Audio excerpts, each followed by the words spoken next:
একজন নারী যদি তার মুখ বা কথা নিয়ন্ত্রণ করতে না পারে, তবে সে ধীরে ধীরে একজন পুরুষের জীবন নষ্ট করে দিতে পারে।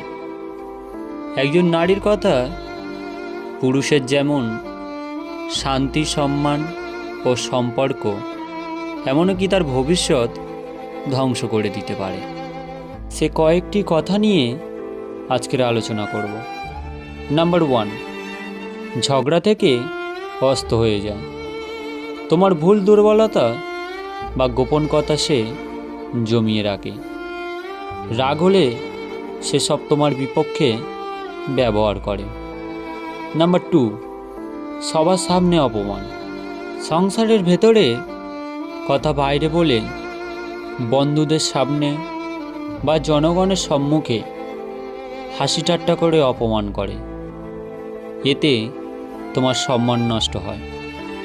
নাম্বার 3, প্রমাণ ছাড়াই সে তোমার অন্যদের কাছে তোমার নামে বদনাম ছড়ায়।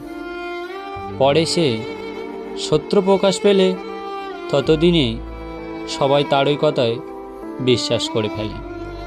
নাম্বার 4, সন্তানদের মন বিষিয়ে দেওয়া। শুধু তোমার সাথে নয়, অন্যদের কাছেও, এমনকি সন্তানদের কাছে তোমার সম্পর্কে খারাপ কথা বলে। এতে সন্তানরা তোমাকে ভুলভাবে দেখতে শুরু করে। নাম্বার 5, বড় ক্ষতি ডেকে আনে।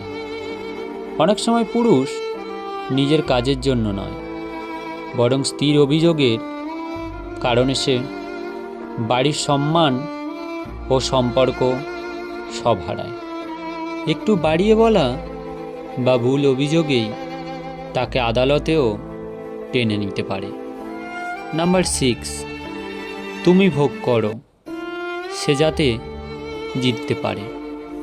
তার মুখ তাকে সহানুভূতি আর মনোযোগ এনে দেয়, কিন্তু এর ফলে দিতে হয় পুরুষকে চাপ, কষ্ট আর ভেতরের কয়েকটি ক্ষত দিক।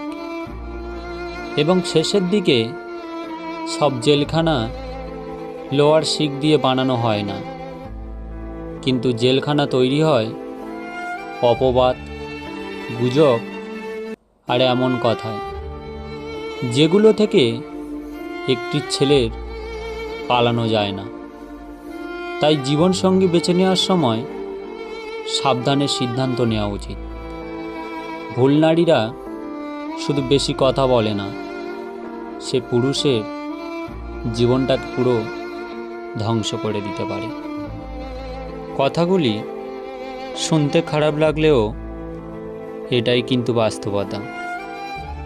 একটা ছেলে জীবনে অনেক কষ্ট সহ্য করে তবে সে জীবনের সাফল্য পায়। তো আজকের জন্য এই পর্যন্ত বন্ধুরা। ভিডিওটি ভালো লাগলে অবশ্যই একটি লাইক, কমেন্ট ও শেয়ার করবেন, এবং আমাদের চ্যানেলে নতুন হলে চ্যানেলটিকে অবশ্যই সাবস্ক্রাইব করবেন।